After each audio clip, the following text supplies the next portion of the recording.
Hi, welcome to a run-through of my recent current reads. I'm just going through a load of horror books, loads of poster books, and, well, let's just run through them. Now this one, heavy metal. It's the only issue of heavy metal I've got. October 82. I used to buy it a lot.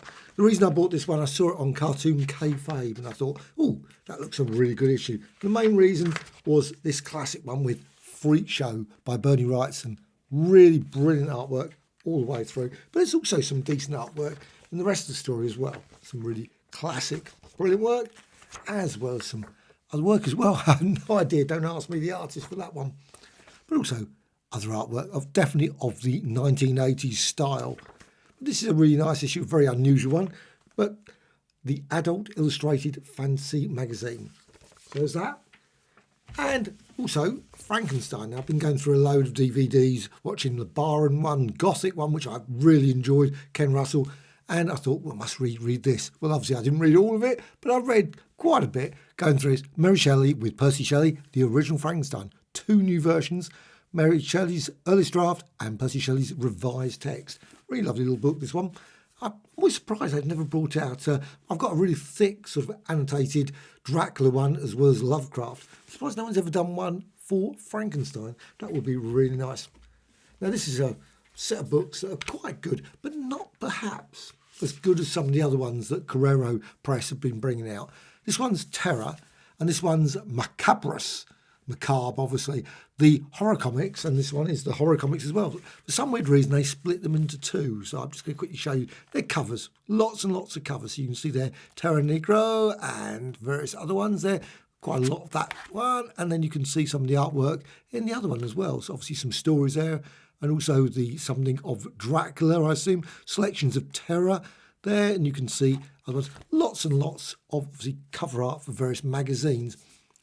Fairly reasonable, but I wasn't so enamoured by this set of artwork. I mean, it's fine. If you like that style of artwork, I think it's really excellent. But I really hope that Carrero Press keep bringing these out, these sort of volumes. I've got their horror and sex series.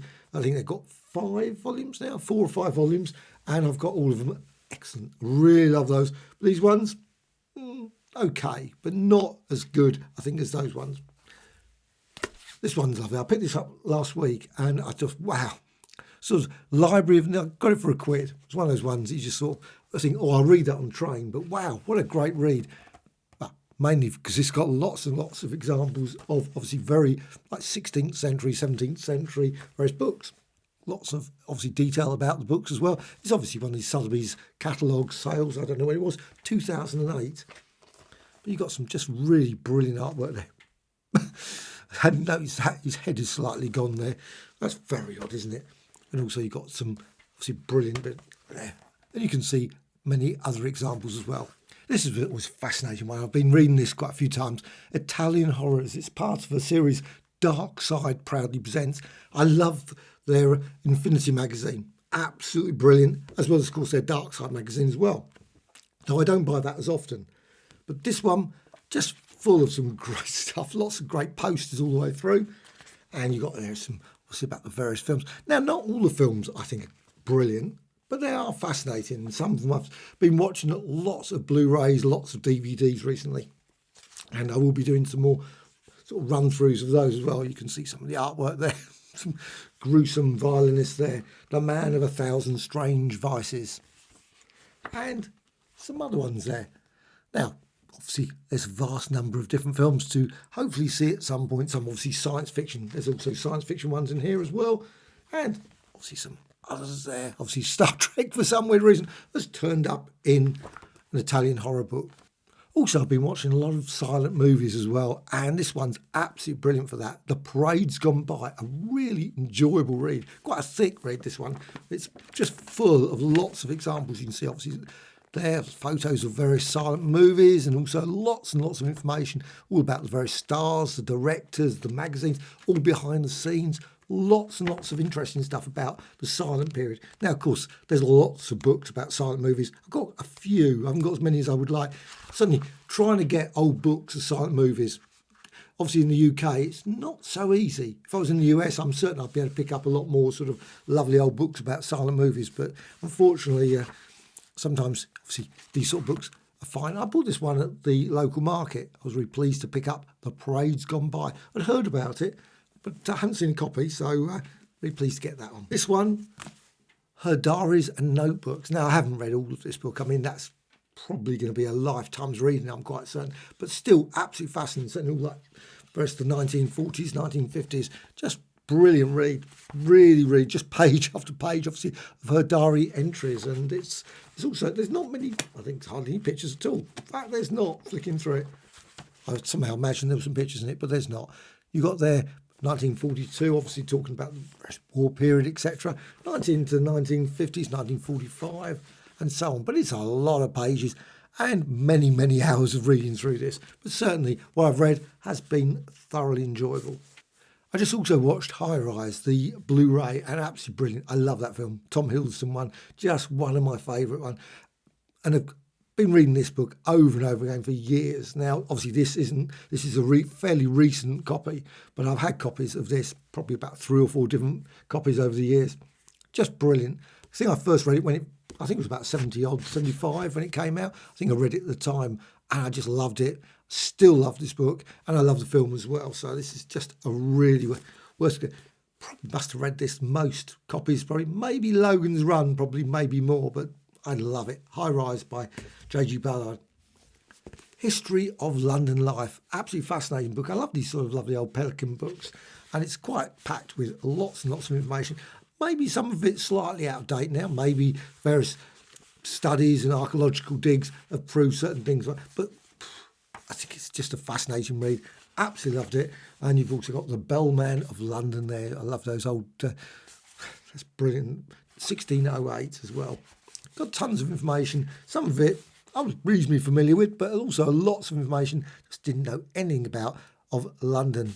Any book about history of London is always fascinating to me.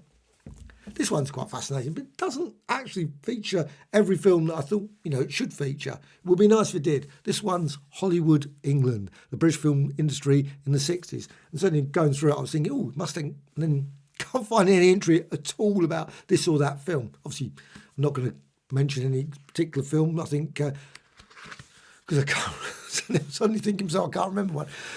Hollywood's England, the British film industry of the 60s by Alexander Walker. Really, really good read, though, all the way through. Fascinating, sort of going through, obviously, the late 50s, obviously that sort of going into the 1960s, all the various things. Speaking of sex, obviously probably going into, obviously, Tom Jones and those sort of films. Actually, a film that I haven't seen for years. Look Back in Anger, of course. Not a mega fan of those ones, those really sort of early, sort of northern, gritty films. It's also got lots, obviously, the more sort of swinging 60s films. Meanwhile, Back at Woodfall, of course, that's the ones, obviously, that sort of... And also, this one does have some actual pictures there. They're obviously there. That's Vanessa Redgrave. Not a favourite actress, I must admit. I know, of course, now in Call the Midwife, obviously the voice there. But there's a parts of the various films there, Julie Christie, etc., and also Rita Tushingham. And anyway, this is just a lovely book with tons of information. And also, of course, about the decline or the change, I would say, of the British film industry. And Hollywood, England, really good read. This one I love, Skyward Horror Mood. Really fascinating read of obviously a company that produced lots and lots of magazines. Actually, some of them are quite hard to get now. You do see them at comic marts, but they're not particular. And also, they can be quite expensive. But it's got tons and tons and tons of information about them. And also, this book is great because it also includes a lot, obviously, of the stories, which is absolutely fascinating. You can see the sort of thing, obviously horror, and there's some more stories there. And also, it's got a great little index as well, Skyward characters, as well as the Cthulhu, I can never say that word, Cthulhu mythos, obviously H.P. Lovecraft, and that's Skyward's Shoggoths, I can never say that either. And obviously more examples of the artwork, the cannibal werewolf, those sort of things. But this is an absolute love. You should be able to pick up copies of this. I think these are reasonably easy to find still, but it's maybe not as probably cheap as it obviously was when it first came out. This was, can't even see a price on the back. £14.99. It was £14.99 when it came out. But I suspect that it's completely out of print now. But like I say, it should be easy to find copies. I found it fairly recently, so I assume it must be. Now, this one was slightly disappointing. I was expecting a slightly different book than this. maybe the book I really wanted, there was another book by the same author. And I thought, oh, that looked good. But this one, I will go for this instead. The Weird Indexes of Eerie Publication. And unfortunately, it's just page after page, really, of just like, obviously, the various stories in it, all the various magazines. And you've got there horror tales. But it does have a few pictures. But the thing that was slightly annoying would have been, why didn't they just include a very small little thumbnail of each of the covers? Would have been nice. But instead, you've got a few, but not that many. So it's just literally page after page after page, with obviously the information given the artist and obviously the various other sources, Web of Mystery 13, Weird Terror 8, and other magazines obviously the stories came from. This is a lovely book, Posters by Beavis Hillier, just full of tons and tons of examples of posters. And I love looking at posters, just great examples, most of them black and white, but there's also some colour ones as well in here. So probably can't find a colour one now, saying that they are exhibition of 150 drawings by Phil May. The New York Recorder, so lots of, a lovely one there. You can see Europe to 1914. There's also America, etc. Loads of examples all the way through this. Look at that one, beautiful. Berliner, don't ask me, Tagblatt. It's obviously day something, I suppose. And more examples there as well. But this is just a beautiful, beautiful example of a poster book. This is an unusual one, Restoring Karl Barks, 5th proof version, stories for which there are no survived masters, reprint. Quite a mouthful by Kim Weston. Really good. It's got a bit of information, not a huge amount. Actually, in many ways, I was expecting a little bit more information about the restoring, etc. But it's, fairly reasonable. And also, of course, got lots of examples of his artwork, as well as the restored artwork of Karl Barks. So you've obviously got Bugs Bunny there, and Porky Pig, etc. So let's just show a couple of examples as well. You've got there, and then of course you can see the restored artwork on the other side. Now I must admit, personally, I actually quite like the one on that side more than the other one, but that's still, obviously people might appreciate different ones there. And there's obviously some more examples there, but this is an unusual book, Restoring Karl Barks. This is a magazine that I always loved. They didn't produce as many as they should have done. One of those ones that stopped, I think, by about issue 24. Comic book artists. This one's issue 2. Marvel Second Wave, obviously Gil Kane, etc. Bill Everett and others. And you can see, obviously, there the list. You've got, obviously, there. You've got Venus, of course, Bill Everett. And you've got Warlock.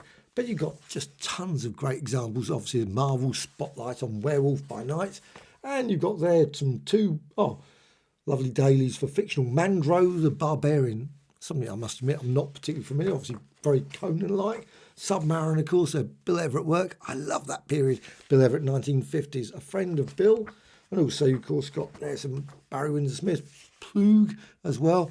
But this magazine, just great. They included so many different articles about DC ones, Marvel, Archie, maybe Harvey, and many others.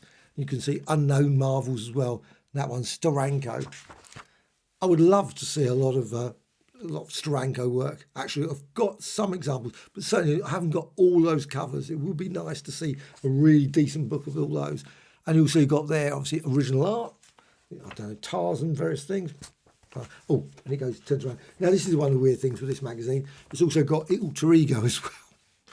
This one, I don't know which issue, Volume 2, Number 2. And, of course, got Gil Kane there, Stanley, Gil Kane, Wally Wood, and also The Invaders. And another comic book artist one. And again, this is one of the reasons I like this magazine. It covered various companies. Obviously there, Tower Books or Tower Comics. Obviously Wally Wood there. Also includes a great index as well. And you can see another one there, comic book artist, Love and Rockets there. Rocketeers, I should say. And also, of course, Fred Hembeck. Always loved Fred Hembeck. But you can see lots of great examples. But Target America, and you can see there, gosh, wow. And also many more, obviously, of their various characters there. There's another example there. And also Lightning there, and many more. And, of course, you've got the good old Tower Comics checklist, which is always great. Now, I've got not a vast number of Tower Comics ones. I've got a few, but certainly when you go through this, I think I probably haven't got more than about a tenth of what they produce. But they were always quite lovely magazines that I thought the stories were great.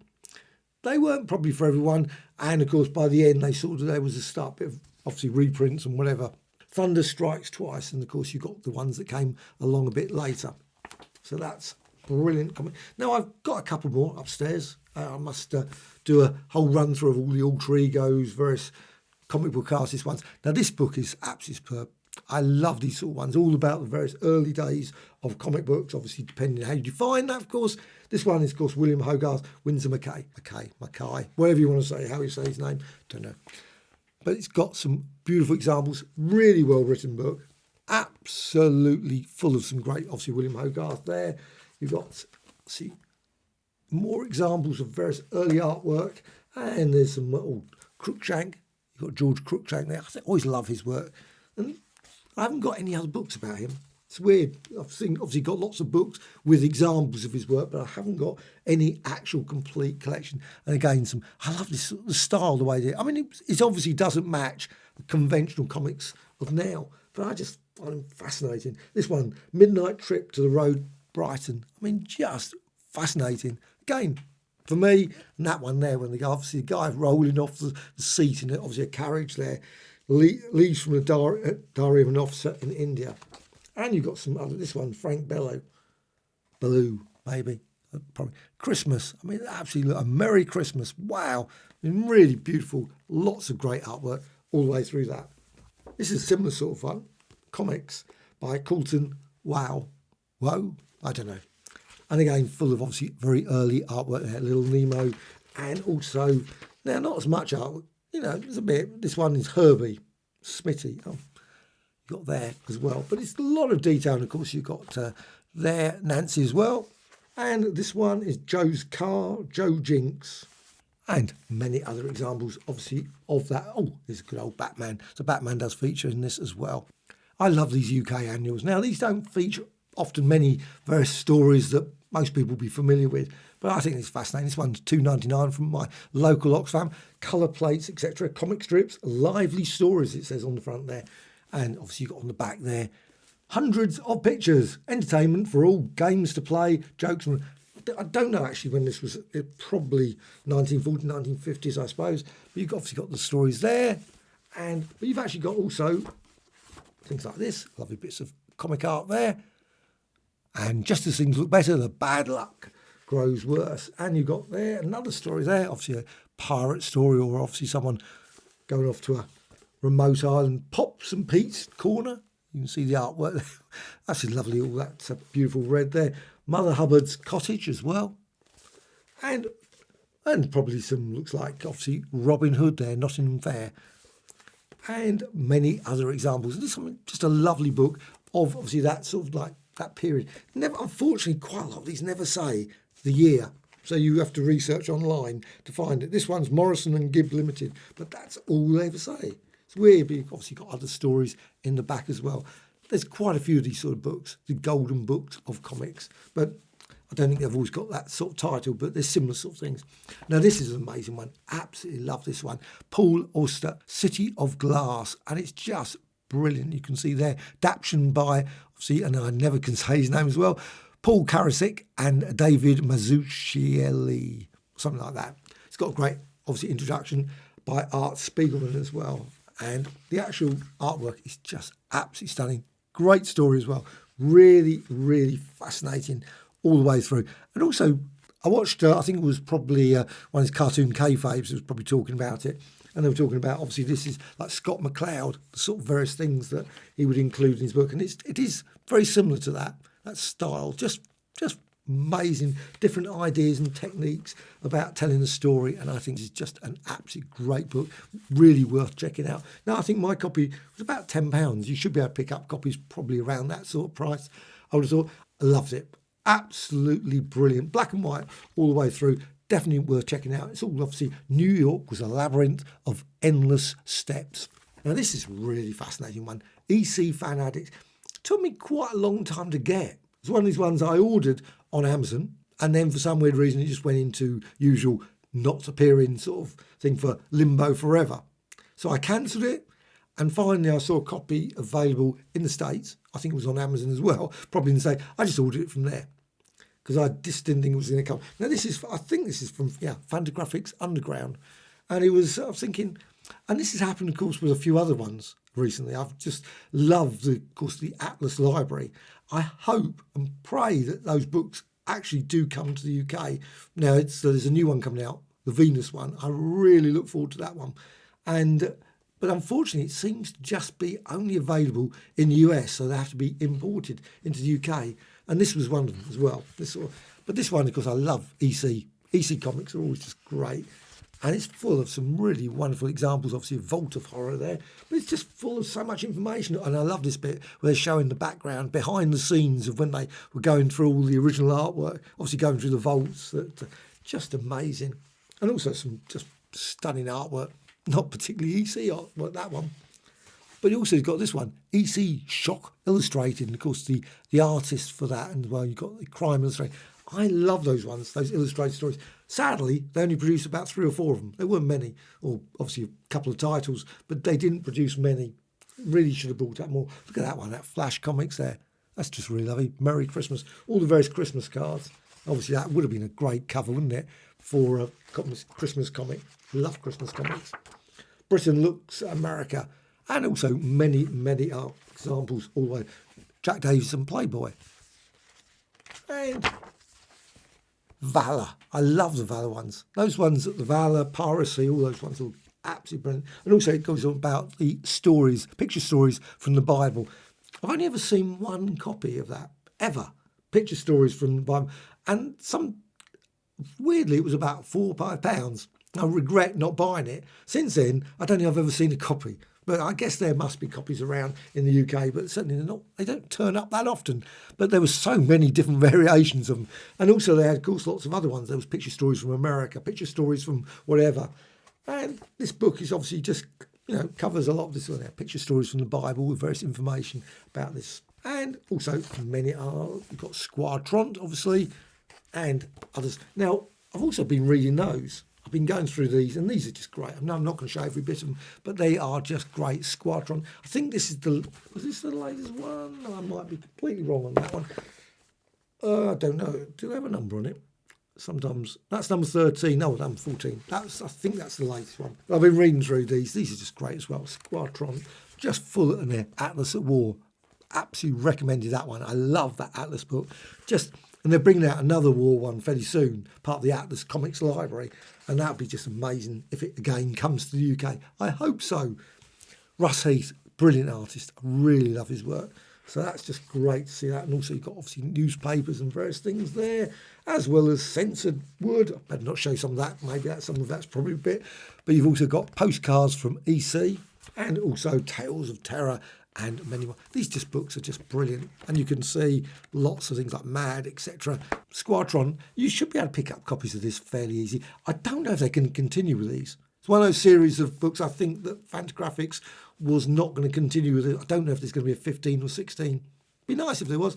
But I think probably from now on I'll just be getting the EC Fan Addict fanzine one. Also this, I love this one. I love these books. The Stan Lee. Now, obviously, I've had comments. People say, "Oh, it's not by Stan Lee." Well, obviously, he overall for the book, but of course, lots of Jack Kirby artwork, lots of others as well in this, and just absolutely brilliant. Now, of course, he brought Bring on the Bad Guys. Of course, there was the Son of Origins. No, I haven't got those ones, the Bring on the Bad Guys and all the Son of, but I've got the Origins of Marvel Comics, and I love that one. Also, they did a team up one as well. They did quite a few of these ones, and Fireside Books, I was quite surprised when I found out how many they produced. I assumed that they didn't produce that many, but this one's a lovely one. Of course, it's got Medusa there, obviously the Spider-Man story, just great. Red Sonja, I always get that wrong, Sonja. Everyone criticises me for that. You just get used to saying it in a particular way. And then you've got Sue Storm there, obviously the Molman story, and you've got good old Miss Marvel, and also, for some weird reason, Hela. I don't know why. There were loads of people they could have put into this, but for some weird reason, they included Hela as one of the characters. Very strange. But at least you get the cat. Beware the clutching claws. And I enjoyed those cat ones. I don't think it includes the Night Nurse, and I don't know if it includes... It's got, obviously, the Wasp, and also probably the Femizons, I think, Femizon story, which is a very unusual one, Savage Tales. And you've got Shana, but not Night Nurse. Night Nurse did not get in this. And of course, you've got Black Widow as well. Beware the Black Widow. Of course, she changed. I think that was, wasn't it? Yes, she changed her costume at that point to the more familiar one. This one's great. I love this one. The World Encyclopedia of Comics. Again, not one of the books that I read, obviously, all the time, and just been, I just dip into it. It's one you can certainly pick up, and it's got lots of great examples. There's quite a few versions of it. Obviously, probably the best one to get is the hardback one, but I got this one, nice paperback one. You can see it says £10. I got it from, I think it was the estate sale, one of the estate sales. Gosh, really brilliant book. I've seen it, of course, in my local library. Local library's completely gone now, but it was one of those ones that I'd often sort of look at it, just pause through it and think, wow, all these various stories I will probably never read. Some, of course, I still haven't read, but it's full of some great examples. Obviously, you've got Invincible Iron Man there, more familiar one, but you've got the Invisible Scarlet O'Neill, as well as, and also obviously some British ones there. I mean, look at that one. That's just a great bit of UK art there. And of course, it's also got Japanese ones. Many of those I would never have been familiar with back in the 70s. So it's just brilliant, brilliant book. Now, I don't know, I say in the 70s, I don't know when this one was, but it was around that sort of time, I think. 1976. It's 1976. But it's a really impressive, massive tome of lots and lots of various comic book characters, publishing houses, etc. Love this book. Science fiction, Italian style. Got obviously that Italian horror one. Just brilliant as well for lots of things. But this one's just great. Lots of these films, some of them are pretty awful, to be honest. Quite a few of them I've watched, bits of them on YouTube. I probably will not be buying the various DVDs or Blu-rays for some of them, but it's still fascinating to know about them. And I love just looking through this book, just as a great resource for early invaders there. Now, some of the films I always think, that looks remarkably like a certain other film. But also you've got Diabolique as well, and various other ones that I can't read. Now, I could at one time, I could probably read a lot of that, but one I can't do it now. Italian was one of those languages that I love studying because I love going to Italy, love going to Rome, Florence, etc., or Siena and things. It just was great. And I used to, but yeah, now I would struggle with my Italian. But it's still full of some great examples of Italian films, obviously 1980s, 1970s, etc. Bronx, etc. There. Really nice little book by Matt Blake. Picked this one up yesterday, and wow, what a great book. And it's one of these ones I love. 99 pence, you just can't beat these sort of books. At first I didn't think much of it. I thought, it's just a small little pamphlet. But I picked it up and I thought, wow, it's just full of just 100 British cartoonists of the century, and just great artwork all the way through. Lots and lots of fine examples. You can see obviously very early ones there. 1876 to 1953, Frank Reynolds. Obviously the most war ones there. And also, of course, those various famous ones there. Donald McGill. And also this one, Modesty Blaze, which is great. And lovely Harold Wilson there. Dynamic Government, etc., etc. And Frank Bellamy, of course. Just Thunderbirds, always amazing. And many, many other examples of cartoonist work in the UK. This is a great one. I'm not a mega fan of Francis Bacon. Not particularly, but I must admit I do enjoy reading the various bits here. It's got lots and lots of information. His opinions about art are just fascinating. And that's the main reason I love this book. Just full of page after page. Now, why didn't they not... They could have put a picture up there, couldn't they? No, they didn't. They just obviously had half the page. But of course, this has got lots of other examples of his work, as well as lots of other artists as well. I think there's at the back, I think it's like some Picasso, but it's also got various things here. Third conversation, you've got various showing his studio, etc. there, and various other pictures there. Don't ask me. Picture there. And some more, obviously. Oh, that one's a great one. Battleship Potemkin, etc. Is that Battleship? No, that's the Mowbridge. And of course, there you got Velaqua, I don't know, never say it right. And of course, the Francis Bacon there. At least I can say his name. That's always quite good, isn't it? Really hopeless when it comes to saying most people's names. Maidstone Borough buses. Maybe not for everyone, but this is an absolute fan. And I love these books, mainly because 1974, 1990, because I just, not particularly because I'm into buses. They're fine, nothing wrong with the bus. I love going on buses. But it's just fascinating because you get lots and lots of, you see what I'm showing? The backgrounds. So sometimes these books actually show a lot of the town obviously where I live. So it's just fascinating to see, and you see, oh, I remember that shop, or I remember that place. You can see the background. Now, obviously, people who take the pictures are fascinated by the bus. Perfectly reasonable. But it's also full of some great pictures of Maidstone back in the 1970s and 1980s, etc. And not all the pictures, of course, of that, but still, you got like Laura Ashley. Remember when Laura Ashley was there? As well as many others, and of course our buildings. Now, not all of it, of course, is set in Maidstone. The buses, Maidstone buses, were all over the place. So sometimes you got like things that with Reading certainly turns up, and that looks like Reading, or wherever. And this one, or Eltham, and other places. But it does have a lot of pictures of Maidstone, which is the one reason why I love getting these sort of books about Maidstone Borough buses. Also, other books of various things, subjects that are totally not related to the actual town, but still show a lot of the town. This one's a great one. Thanos. I haven't got all the way, so you can see but I'm currently about that way, about half of it. I've absolutely loved this. Now, of course, the story's completely daft. It goes all, it's got Warlock in, it's got the Avengers, it's got loads and loads, obviously, and Thanos, and of course the Guardians of the Galaxy, all of it, and Hulk, of course, and many, many other characters turn up in the story. And of course you've got the in-betweener there, and Pip, and of course many, many others. But it's a really, really decent read. Infinity Saga, it's quite, you can see there. Now, I don't know if this is actually how it's all going to end, whether this is the final bit of all the stories. Now, it doesn't feature, obviously, all the earlier stuff, the Infinity Quest, the Infinity Glove, the Infinity Socks, the Infinity whatever, Infinity T-shirt, those sort of things. But it's still a really, really enjoyable read with Thanos. Always good. Jim Starlin, of course, and others. This one's great. Another one of the ones on silent movies, Slapstick Divas.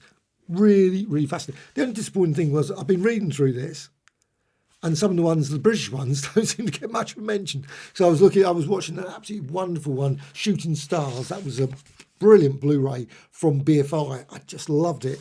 And I was hoping to sort of find some information about, obviously, various Annette Benson. Now, she doesn't feature in this at all, which is pretty sad, because she was actually very good, and I thought it would be nice to find out more. But this book is still absolutely fascinating, with all the various stars, obviously, of the period, sort of 1910, 1900s, 1920s, etc., going through. And it gives a lot of details about, obviously, their lives, obviously, what happened to them throughout the years. Obviously, many of these characters, people, they vanished. Didn't obviously survive, obviously the change, the talkies, etc. And also, of course, over time. Yeah. But still, a really, really good and very thick read, actually. It's got 500, 600 pages about all the various people there. Selected biographies, like I say, you can see all the details, etc. Leaving films in 1931. Oh, this one continued working until the 1950s. And then obviously others, you can quite often see like 1927, 1928, they suddenly stop around that sort of period. That was 1927 again. So a lot of people sort of, they had a career for 10 years or so. But this one, absolutely, if you're certainly interested in sort of silent movies, this book is definitely a must to get. And finally, a book that, because I was reading High Rise, I also got this one, and I love this one. Now, I haven't read all the stories in this, but I've read a number of them. They're just good. They're really good. Not as good as J.G. Ballard. That is the thing always with these sort of books, but still an absolutely brilliant read. And you've got there, obviously, Crash, Roadkill, obviously things like Concrete Island and those sort of things. Just absolutely. Of course, it's even got the Vermilion Sands, those sort of things. You can see all the various people involved in this book. Now, actually, the Vermilion Sands, where is the stories inspired by? You've got here like dream sculptures, etc., and that sort of thing. So I just love that. Just love J.G. Ballard's works. So I had to get these sort of books. Just brilliant. Reports from the Deep End. So that's a run through of all the books. I'm sort of halfway through. I can't say I've read every single section. That would be complete, utter lie if I was saying that I've read every single page, because I haven't.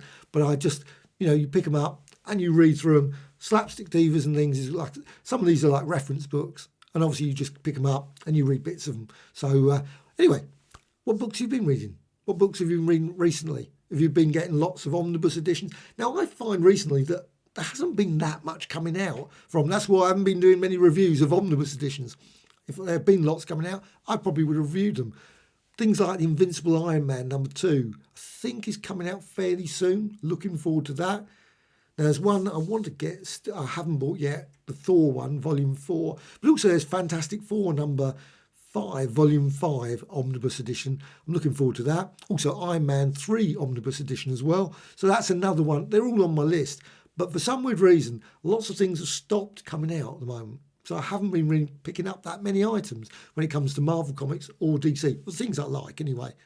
Also things like the Spider-Man panel by panel. That seems to have vanished. And also there's things like the Mighty Marvel calendar one that's coming out from Abraham. Again, a book that seems to have now gone into 2025. So at some point, hopefully these books will come out. I've got a number of things on order. And likewise, the artisan editions. There just hasn't been that many books from IDW recently. I mean, I think there's an EC one, ones that you cover up. I'm not certain if that's out or not. Might be, but I'm not going to buy it because I've actually got the big artist edition. I'm not going to get the artisan edition as well. You know, I mean, it's pointless getting both, personally. I mean, even though it's easier to read, actually, a smaller volume. But also, there just hasn't been any others. There's, of course, the John Romita Artisan Edition coming out fairly soon, I believe. And also, the one that I'm really looking forward to is Brian Bolland one. But that's part of the probably Rebellion or obviously Treasury of British Comics or whatever.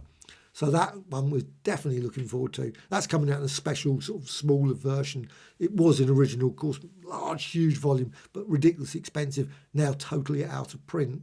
I hope they continue to bring out those ones in the smaller, whatever it's, Masterpiece Edition or something I think it's called. But other than that, I haven't really seen a vast number of books that I think I must get.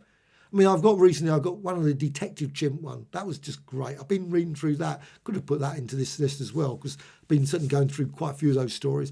But there's a lot of things like Rex the Wonder Dog. Why haven't they produced one of those?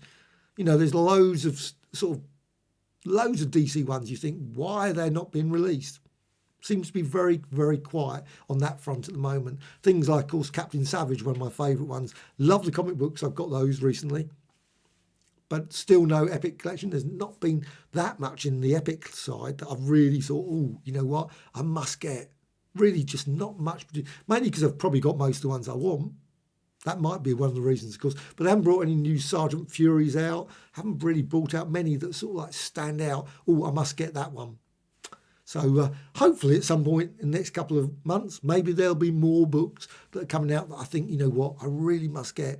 But since then, I've been watching lots of Blu-rays and 4Ks. So I'm going to do another review of the recent ones. I've watched those. So I'll go through those as well. Anyway, hope you found this of interest. I say, any sort of thoughts about all the various books you've been buying? Be great to hear. And also, any books I've mentioned, will you be picking up? You think any of them of interest? Bye.